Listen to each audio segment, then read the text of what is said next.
Selamat pagi dan salam sejahtera. Hari ini, kumpulan kami ingin membentangkan hasil lawatan kami ke Rumah Kebajikan yang telah dilaksanakan pada tempoh hari.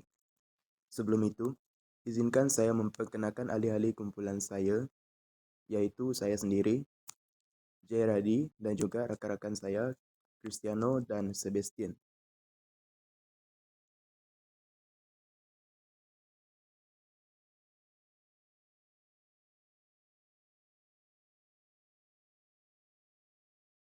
Hubung kait pembentukan insan bermoral secara holistik.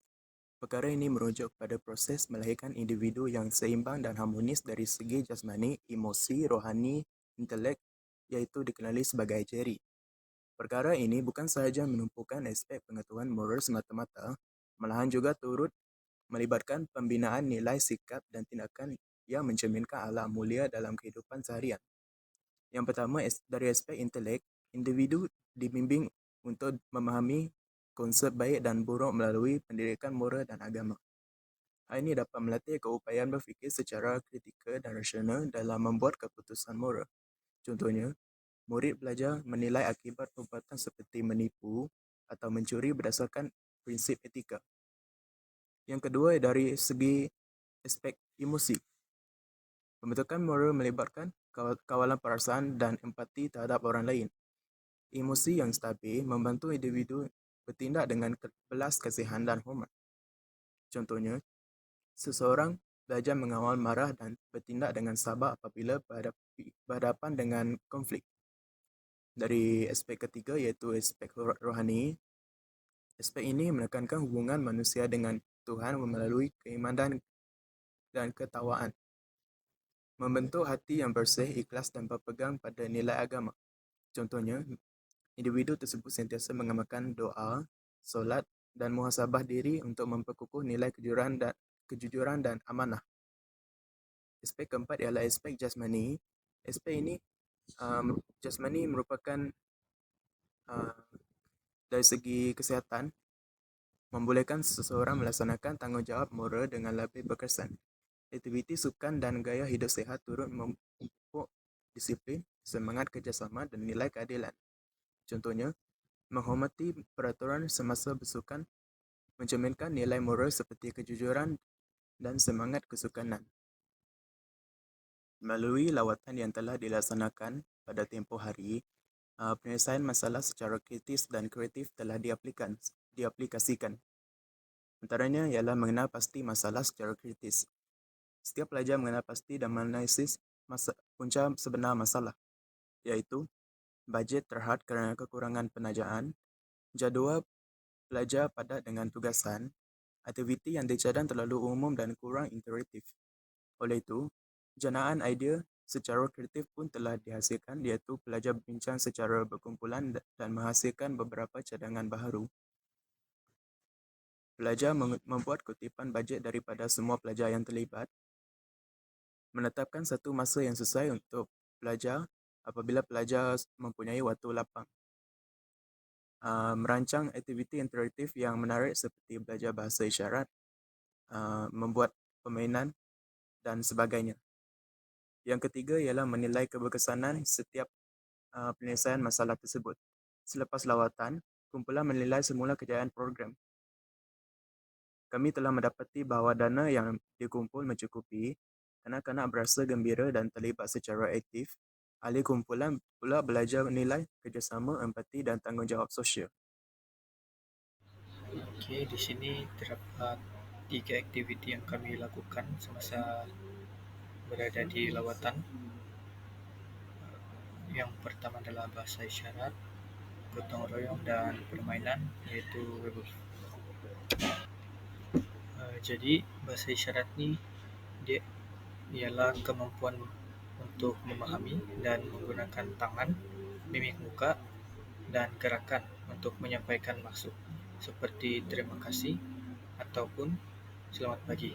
Jadi semasa lawatan tersebut kami telah mengajarkan uh, kanak-kanak di sana basic tentang ABC dalam bahasa isyarat, terima kasih dan selamat pagi, petang, tengah hari dan malam.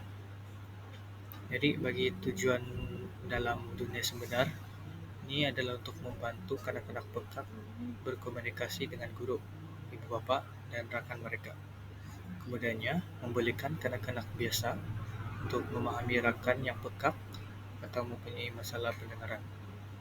Dan akhir sekali, ini dapat mengajar mereka dengan nilai empati, hormat, dan kerjasama sejak kecil lagi. Jadi bagi aktiviti yang kedua, kami telah melakukan gotong royong bersama gotong royong di tempat rumah kebajikan itu. Kami telah membersihkan tempat bunga-bunga ataupun pasu-pasu yang tidak berapa bersih dan sehingga ia kelihatan bersih. Jadi bagi gotong royong ini ialah kefahaman tentang cara bekerja bersama-sama untuk mencapai satu tujuan seperti membersihkan kawasan, menghias kelas, atau membantu jiran tanpa mengira kepentingan diri sendiri.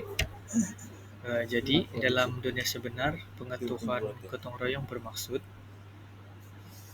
tahu bagaimana bekerja sama dengan orang lain, kemudiannya dapat menghargai usaha bersama dan tidak mementingkan diri, dan akhir sekali mengamalkan nilai murni seperti tolong-menolong, hormat, dan tanggung jawab sosial dalam kehidupan harian.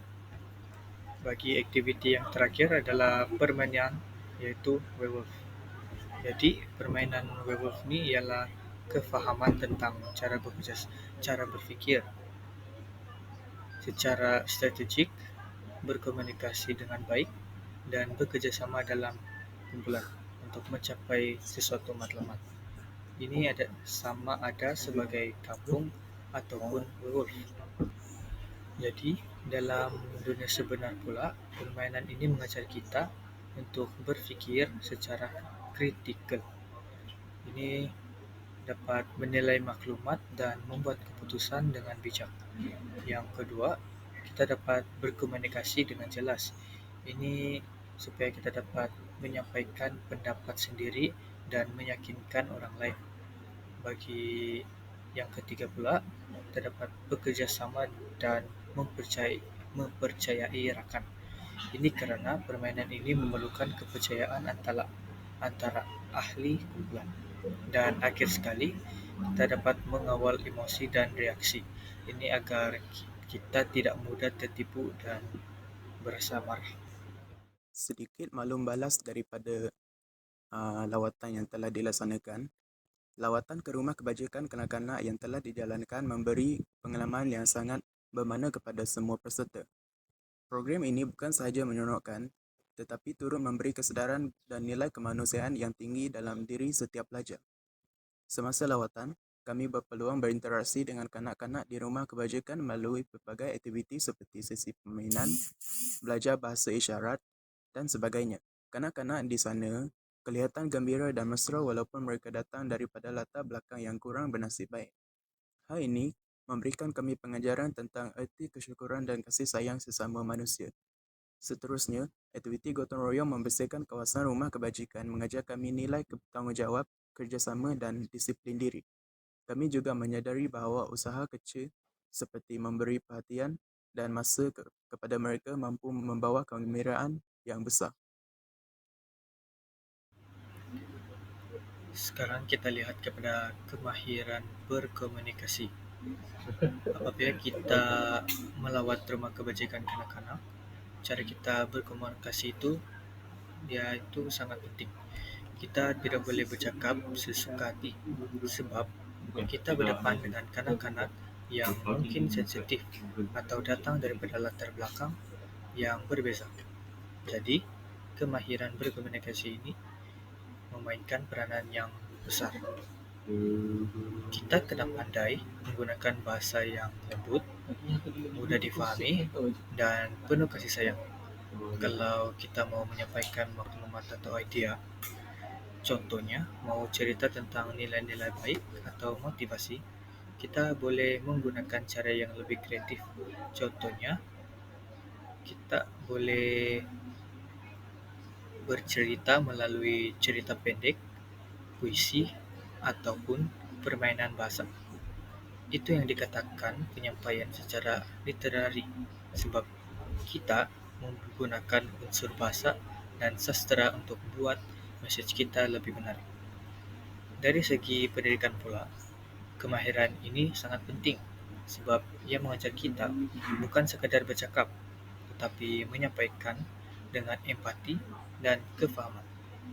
Dalam bidang pendidikan, guru juga perlu mengetahui cara bercakap dengan pelajar supaya mesej sampai dengan berkesan. Jadi, bila kita mempraktikkan kemahiran ini di rumah kebajikan, sebenarnya kita juga sedang belajar menjadi pendidik yang lebih baik, yang boleh memahami emosi, menyesuaikan bahasa, dan menyampaikan nilai secara berhemah. Akhirnya, komunikasi yang baik ini bukan setakat untuk memberi maklumat, tetapi untuk mendidik hati dan minda.